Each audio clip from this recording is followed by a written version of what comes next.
भक्तजनों, माताओं, बहनों, सादर जय श्री कृष्ण। हमारे YouTube चैनल में आप सभी का बहुत बहुत स्वागत है। मैं हूं आपके साथ आचार्य धर्मेंद्र शास्त्री। आज हम आपको कार्तिक माह के 35वें अध्याय की कथा सुनाने जा रहे हैं। यह कार्तिक माह का अंतिम अध्याय है और 35वें अध्याय की कथा को सभी भक्तजनों को श्रवण करना चाहिए। यदि आप कार्तिक माह में प्रत्येक दिन स्नान करते हैं या भगवान का पूजन अर्चन करते हैं या फिर ब्राह्मण को दान पुण्य करते हैं, वस्त्र दान, गोदान या किसी भी पेड़ पौधे का दान कार्तिक माह में परम कल्याणकारी माना जाता है। इसलिए कार्तिक माह को बड़ा ही पुण्यकारी महीना माना गया है और इस महीने को 12 महीने में सबसे श्रेष्ठ महीना माना जाता है। जो मनुष्य इस माह में ब्राह्मण को अपनी स्वेच्छा से, अपनी श्रद्धा से वस्त्र दान करता है, दक्षिणा दान करता है, फलाहार या ब्राह्मण को भोजन करवाता है या फिर ब्राह्मण को गौ दान करता है या कोई भी दान यदि आप कार्तिक माह के निमित्त करेंगे तो निश्चित तौर से आपके जन्म जन्मांतर के पाप दोष नष्ट हो जाएंगे। और जब पाप दोष नष्ट हो जाएंगे तब आपके पुण्यों का उदय होगा और आपके जब पुण्यों का उदय होगा तब आपको जीवन में सभी प्रकार की सुख, संपत्ति, धन, वैभव सब कुछ प्राप्त हो पाएगा।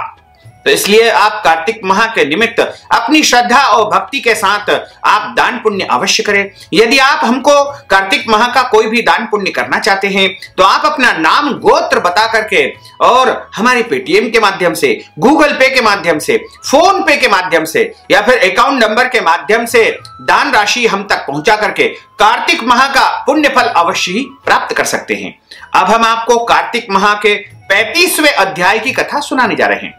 बोलिए श्री वृंदावन बिहारी लाल की जय, गोपाल कृष्ण भगवान की जय, श्री राधे रानी सरकार की जय। गुरुर् ब्रह्मा गुरुर्विष्णु गुरुर्देवो महेश्वरा, गुरु साक्षात् परब्रह्म तस्मै श्री गुरुवे नमः। श्री अखंड मंडलाकारं व्याप्तं येन चराचरं तत्पदं दर्शितं येन तस्मै श्री गुरुवे नमः। कृष्णाय वासुदेवाय हरये परमात्मने प्रणतः क्लेशनाशाय गोविन्दाय नमो नमः। वसुदेव सुतं देवं कंस चाणूरमर्दनं देवकी परमानंदं कृष्णं वंदे जगद्गुरुं। जय जय श्री राधा रमण, जय जय नवल किशोर, जय गोपी चित चोर प्रभु, जय जय माखन चोर। मात मेरी श्री राधिका, पिता मेरे घनश्याम, इन दोनों के चरणन में मेरा बारंबार प्रणाम। मोहिनी मूरत श्याम की वो बन रही समाय, जो मेहंदी के पात में लाली रही समाय।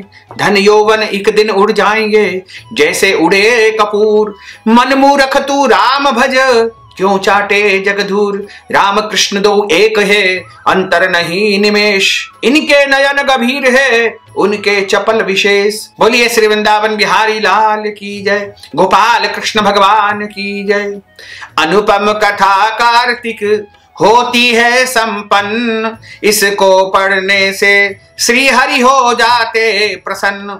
इतनी कथा सुन करके ऋषिवर कहने लगे कि हे सूत जी महाराज, अब आप हमसे तुलसी के विवाह की विधि पूछना चाहते हैं, सो कृपा करके वर्णन कीजिए। ऋषिवरों का यह वाक्य सुनकर के आनंद से मग्न हुए सूत जी महाराज कहते हैं कि हे मुनीश्वरों, अब मैं आपके सामने तुलसी जी के विवाह के विधि का वर्णन करता हूं, इसलिए आप सावधान होकर सुनने का कष्ट करें। सूत जी महाराज कहते हैं कि कार्तिक माह के शुक्ल पक्ष की एकादशी को यानी देव प्रबोधिनी एकादशी को या फिर कार्तिक की पूर्णिमा को या कार्तिक के अलावा अन्य किसी भी पूर्णिमा को अपने घर में सुंदर मंडप सजा करके उत्तम हवन कुंड के सहित मनोहर वेदी की रचना करता हुआ ऋत्विज ब्राह्मणों को विद्वान और राग द्वेष से आदि से रहित होकर के उन्हें आमंत्रित करें और उनसे ग्रह यज्ञ आरंभ करवाते हुए मातृकाओं की पूजा करें।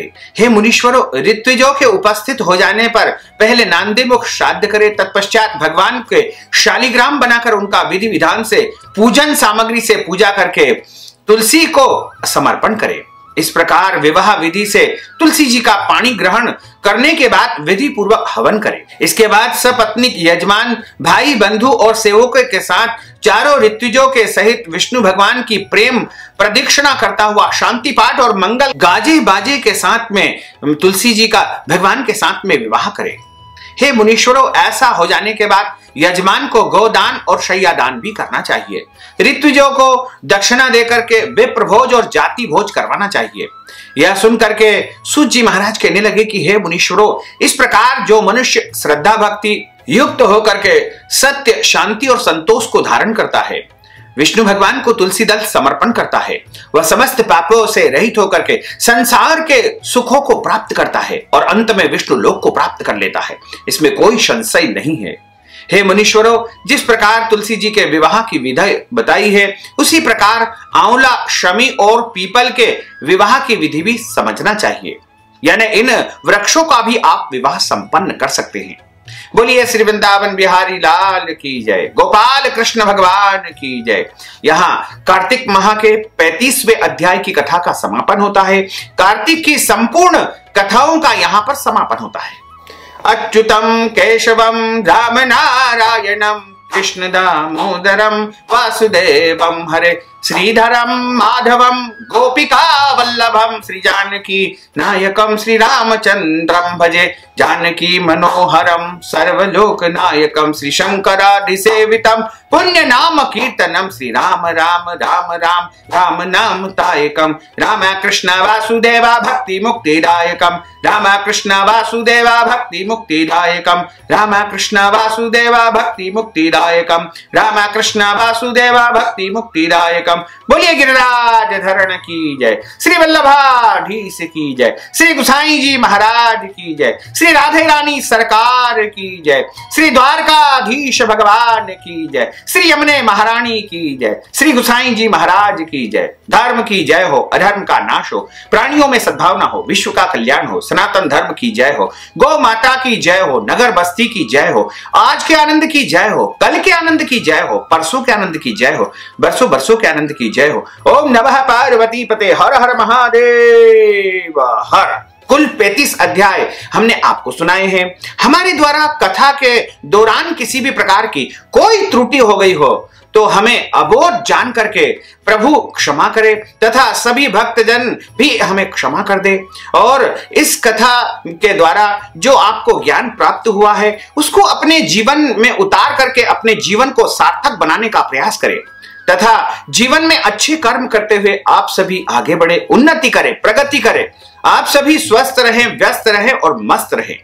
साथ ही यदि आप कार्तिक माह का संपूर्ण पुण्य फल प्राप्त करने के लिए कार्तिक कथा के निमित्त धन राशि प्रदान करना चाहते हैं या कार्तिक माह के निमित्त आप ब्राह्मण को भोजन करवाना चाहते हैं या फिर कार्तिक माह के निमित्त आप ब्राह्मण को वस्त्र दान देना चाहते हैं, स्वर्ण दान, गौदान, अन्नदान, पीपल वृक्ष का दान, शमी वृक्ष का दान, तुलसी जी के वृक्ष का दान या कोई भी भगवान के ग्रंथ का दान, श्रीमद् भागवत कथा का दान, गीता जी का दान या कोई भी शास्त्रों का या पुराणों का दान यदि आप कार्तिक माह के निमित्त ब्राह्मण को करना चाहते हैं तो इस हेतु आप अपना नाम तथा गोत्र हमें बता करके और हमारे पेटीएम के माध्यम से, गूगल पे के माध्यम से, फोन पे के माध्यम से या अकाउंट नंबर के माध्यम से सीधे सीधे धन राशि पहुंचा करके कार्तिक माह का दान पुण्य करके पुण्य लाभ प्राप्त कर सकते हैं। साथ ही आपसे अनुरोध है कि इस ज्ञानवर्धक वीडियो को अधिक से अधिक लोगों को शेयर करिएगा, लाइक करिएगा, कमेंट करिएगा और यदि अभी तक आपने सब्सक्राइब नहीं किया तो अभी और इसी समय सब्सक्राइब अवश्य कर लीजिए।